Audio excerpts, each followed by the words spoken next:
It's true that sometimes there are things that we can safely put off until tomorrow, but living your life on your terms isn't one of them. Every breath is a promissory note that you dare not confuse with a promise, because you never know when the universe is going to call your lifetime due and the gig is up.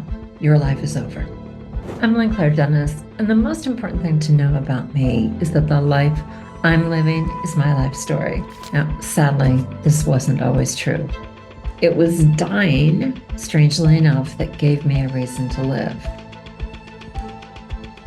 January 15th, 1987, when a new seed of authenticity was planted during a long dance with the arcing angles of death. Now, let's be clear, this existential reboot did not come at an auspicious moment, especially given that I was on my honeymoon and supposedly starting a brand new life with my husband. One of the highlights of this trip was to participate in the international high-altitude balloon race over the Alps. But for more than a week, a 100-year storm had raged, and temperatures and blizzard conditions forced everyone to stay inside and on the ground. That last day, the meteorologist announced that even though there was a whiteout on the ground, the storm had let up just enough for the balloonists to be able to take to the air. That day, our pilot, a friend of my husband, let the balloon climb to 7,000 meters. That's 22,000 feet.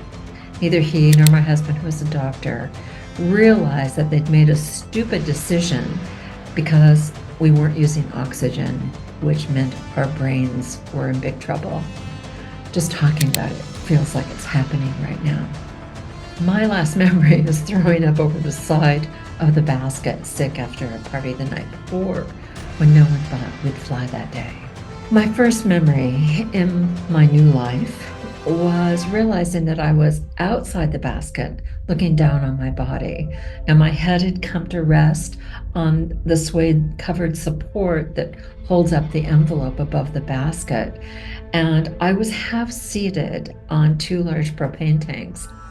Now, realizing I was out of my body was a shock, but realizing that I was not a body, that I was more than a body, was something else.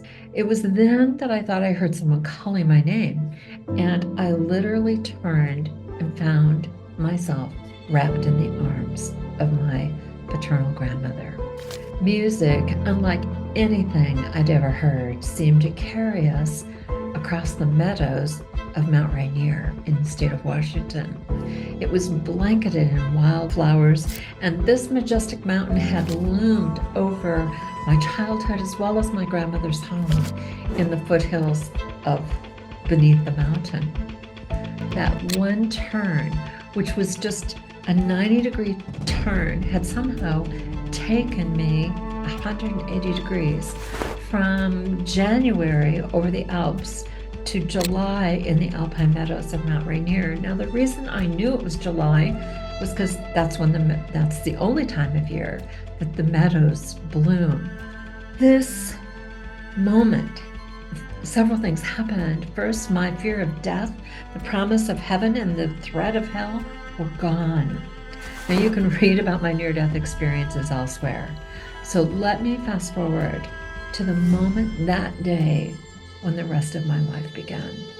Moving towards what I thought was the top of Mount Rainier, the music was growing louder, and suddenly a wardrobe change took place. It looked to be a gown of shimmering stardust that was spread across a filigree of spider webs that little tiny angels were holding afloat.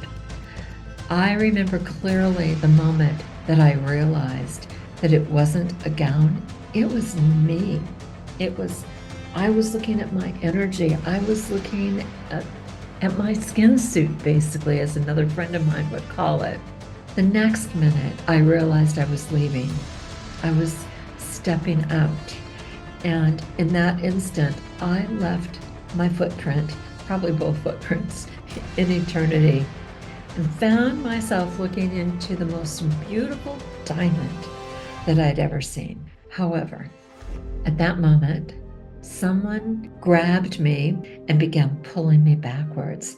And I remember, and still feel it in my body, twisting to look back, knowing that I had to remember everything that I'd seen. That timeless space flipped my world upside down. It turned every emotion inside out and cremated every belief I'd ever entertained. Now, for years, my life had been a living hell. I was 34 at the time. I realized that the fear of death, the fear of hell, that these were all tools that others used to control me. Those days were over. Now, from 1992 to 1994, I had the privilege of living in the Dalai Lama's Hawaiian monastery, Nechang Dorje Dryan Ling. 2 years in the silence, a lot of time was spent listening, painting and writing, and all were critical to remembering what had happened in that state of death and dying.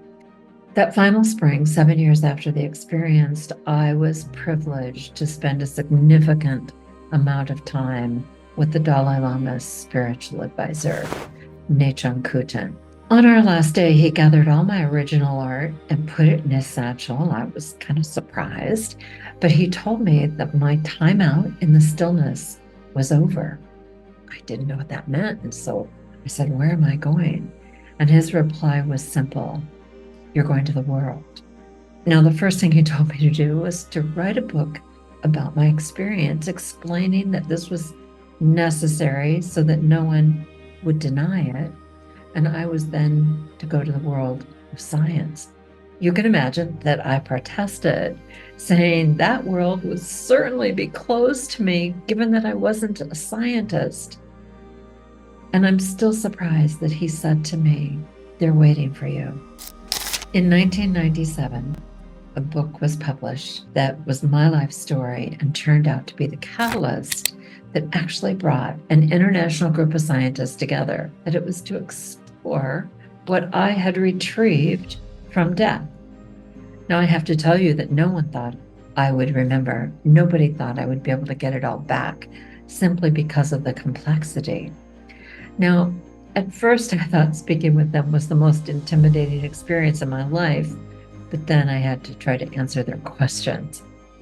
Now, one attendee was a geometer who'd worked with Buckminster Fuller, Robert W. Gray, and Bob was sure that he could disprove what I was describing in a matter of weeks. And his plan was to make both 3D models and write software that would let him animate it on the computer. Weeks later, he presented us with the first images showing those three pieces, the core, the context, and the knot, and sharing that to his amazement, it worked. The pieces all fit together. Finally, in 2018, we published the definitive book on the Marian matrix, at least what we knew at that time. Now, this 1,000-page book is like a brick, and it unfolds the simplicity of how a complex system grows. We're living in a world where we're being manipulated by misinformation, outright lies, distorted facts, and trying to find a thread of something true in the middle of all that. Discovering wholeness is you deciding to pave your path. It's understanding that the key to healing is accepting that there's not anyone else who can fix you, mend you, break what you think is broken, or give you what you're unwilling to give yourself. Discovering wholeness is not one course, it's two. Wholeness piece by piece is where it begins, and why not go deeper is part two. So 2 courses are designed to let you make decisions by first identifying your core values and evolving your vision as you grow. It means examining your habits, looking at your attitudes, and noticing how your priorities change as you open and sustain a clearer sense of the moment. We're including 8 weeks of Zoom dialogues where you can talk freely with me or whomever else is facilitating your course. And we have 8 weeks of intentional. It's a one-of-a-kind sonic meditation that's also followed by deep and meaningful dialogue.